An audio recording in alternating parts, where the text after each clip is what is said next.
कहते हैं प्यार एक इबादत है, कहते हैं प्यार बहुत खुश नसीबों को मिलता है, पर वही प्यार जब दूर चला जाए तो बदनसीबी लगती है।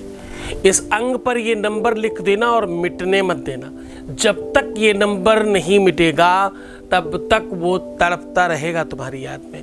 उसे फोन करना ही पड़ेगा, उसे तुमसे बात करनी ही होगी। इसमें कोई इफ और बट नहीं है। जान लीजिए वो नंबर, वो विश्लेषण, वो तरीका, वो ढंग जिससे वो पागल हो जाएगा तुम्हारे प्यार में। जानिए पूरा विश्लेषण। आप देख रहे हैं लव विद एस्ट्रोलॉजी।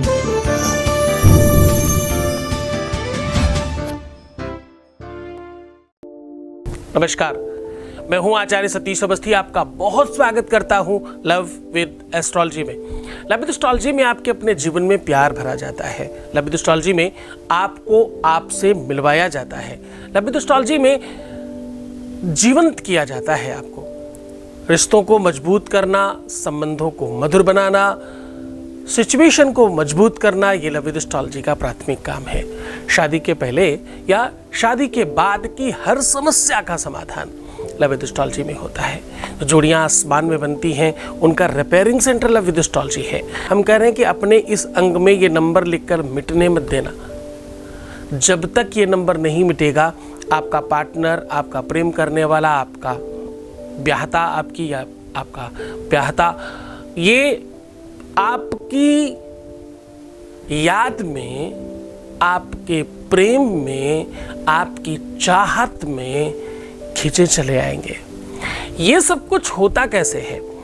ग्रह नक्षत्रों के आधार पर जब आप कुंडली का विश्लेषण करें, जब आप कुंडली दृष्टिकोण से देखें, जब आप ज्योतिषीय दृष्टिकोण से देखें, आपका समय जब खराब होता है, जब अंतर प्रत्यंतर सूक्ष्मांतर न्यूनांतर कोई दशाएं चेंज होती हैं, जब आपके कार्मिक अकाउंट का कुछ बैलेंस बिगड़ता है, तो आपके जीवन में दुख आता है। और वो भी इस प्रकार का दुख, एक बार धन का दुख हो समझ में आता है, शारीरिक कष्ट हो समझ में आता है। ये तो ऐसा कष्ट है जहां दिखाया नहीं जा सकता, जो बताया नहीं जा सकता, जिसको शब्दों में बयान नहीं किया जा सकता, जो बहुत बहुत बहुत अंतरंगता का विभाग है, विषय है, जिसके बारे में कुछ भी कोई कह ले चैन नहीं पड़ती। आप खुद भी कोस लें, खुद को या सामने वाले को, या कोई दूसरा यही काम कर ले, समय कटता है, शांति नहीं मिलती। क्योंकि ये कनेक्शन पूरा कंप्लीट मन से है।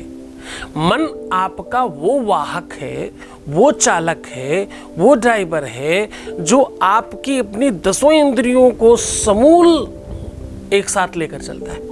मन के हारे हार है, मन के जीते जीत, मन ही मिलावे राम सो मन ही करत फजीत। मन में वो ताकत है, वो क्षमता है, वो बल है। विश्व में सबसे शक्तिशाली अगर कोई चीज है, वो है आपका मन। दिखता नहीं बेशक, इसे ऑपरेट करके निकाला नहीं जा सकता बेशक, लेकिन ये सबसे ज्यादा शक्तिशाली है। जिस भी चीज में लग जाए, शिक्षा में लग जाए तो आप सर्वश्रेष्ठ शिक्षार्थी हो सकते हैं। धर्म में लग जाए तो आप विश्व के सबसे बड़े धर्म पुरोता हो सकते हैं। व्यापार में लग जाए, नौकरी में लग जाए, काम में लग जाए, जहां पर ये लग जाए, बस उसमें आप श्रेष्ठतम तत्व को प्राप्त कर लेते हैं। ये एक ही जगह है जहां लगाना नहीं पड़ता, बाकी सब जगह लगाना पड़ता है। काम में लगाना पड़ता है, पढ़ाई में लगाना पड़ता है, व्यापार में लगाना पड़ता है, काम मेहनत में लगाना पड़ता है, एक्सरसाइज में लगाना पड़ता है, हर एक चीज में लगाना पड़ता है। नहीं लगाना पड़ता तो सिर्फ एक ही विषय है, वो है प्रेम।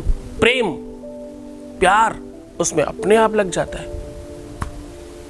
हाँ, मन सो और महीप नहीं, द्रग सो नहीं दीवान, द्रग दीवान जहाऊ बरे, मन ताही हाथ बिकान।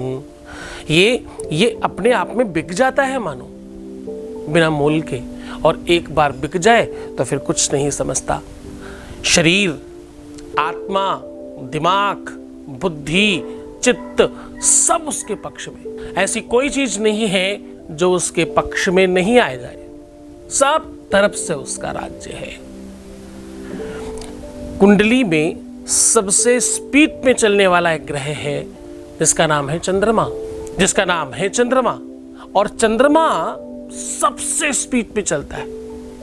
जहां पर शनि एक राशि में 2.5 साल लेता है, वहीं चंद्रमा 2.5 दिनों में पूरी 12 राशियां घूम के आ जाता है। ये सिचुएशन, ये परिस्थिति, ये कंडीशन ग्रह नक्षत्रों से ही मन में आती है।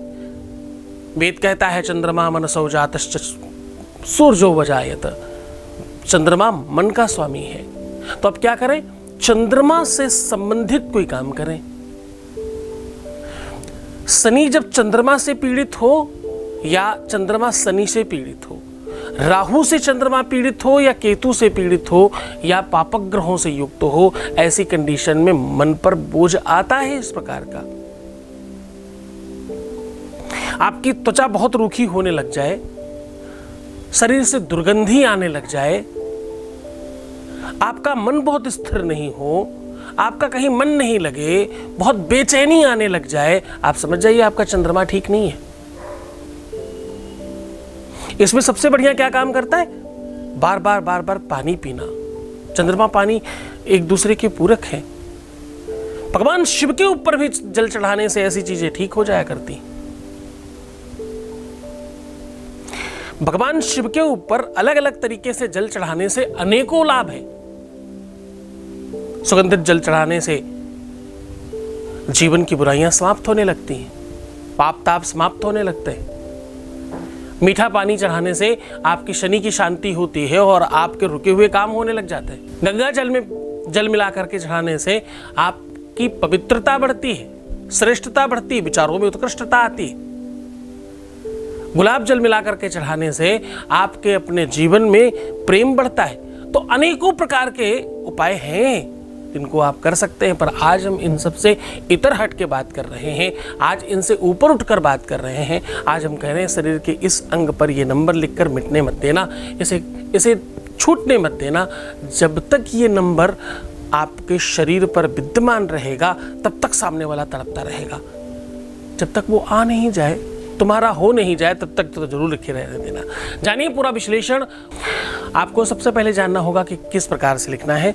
तो आपको अपना जिस अंग की हम बात कर रहे हैं वो अंग पहले पूरी तरह से स्वच्छ कर लेना है। स्वच्छ करने के बाद उस जगह को हल्दी और कच्चा दूध थोड़ा मिलाकर एक बार उस जगह को फिर से इस वस्तु से क्लीन करें। साफ सुथरा होने के पश्चात भी थोड़ा सा दूध और थोड़ी सी हल्दी मिला करके फिर से धोएं, यानी वो जगह फिर से थोड़ी सी हल्दी और दूध में हो जाएगी, थोड़ा उसका कलर भी वहाँ चढ़ जाएगा। अब उसके बाद करना ये है, किसी भी स्केच पेन से या अष्टगंध से या केसर की स्याही बना करके आप ये नंबर लिख सकते हो जो मैं बताने जा रहा हूँ आपको। आपको लिखना है 97 डबल बार। अब आपको लिखना कहाँ है? अपनी दोनों कोहनियों पर लिखना है। यहाँ पर थोड़ा टफ काम है लेकिन बहुत असंभव नहीं है यहाँ पर लिखना। आप आराम से आईने में देख करके लिख सकते हैं। 97 इधर, 97 इधर। राइट में, लेफ्ट में राइट हैंड से लिखना थोड़ा आसान होगा, लेफ्ट हैंड से लिखना थोड़ा मुश्किल हो सकता है, लेकिन इतना असंभव जैसा तो नहीं है। अब आपको कोशिश ये करनी है कि थोड़ा ऐसा कोई मार्कर लीजिएगा जो जल्दी छूटे नहीं, और हर एक दिन पे आप चेक करते रहें। छूट रहा हो तो फिर से उसे लिखते चलें।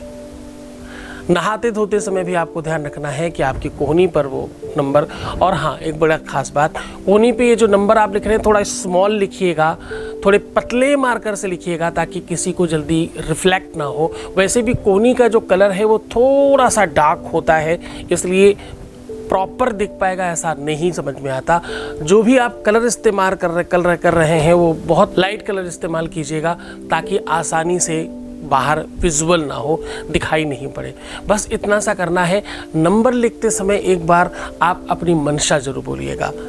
ऐसा करने से एक तो आपको अपने काम में फ़ायदा होता है, दूसरा ये नंबर जागृत हो जाता है, तीसरा, इस नंबर का बेनिफिट थोड़ा जल्दी मिलने लगता है और पता होता है किस चीज़ के लिए। वैसे तो ये नंबर ही किसी चीज़ के लिए है, इसलिए आपको बहुत पेन लेने की आवश्यकता नहीं, बस श्रद्धा चाहिए, विश्वास चाहिए, यकीन चाहिए और पूरी तरीके से करने का बल चाहिए।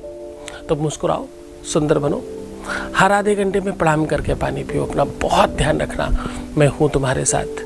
जितना अपना ख्याल रखोगे उतना ज़्यादा आपका बेटर होने वाला है। मैं हूँ ना तुम्हारे साथ।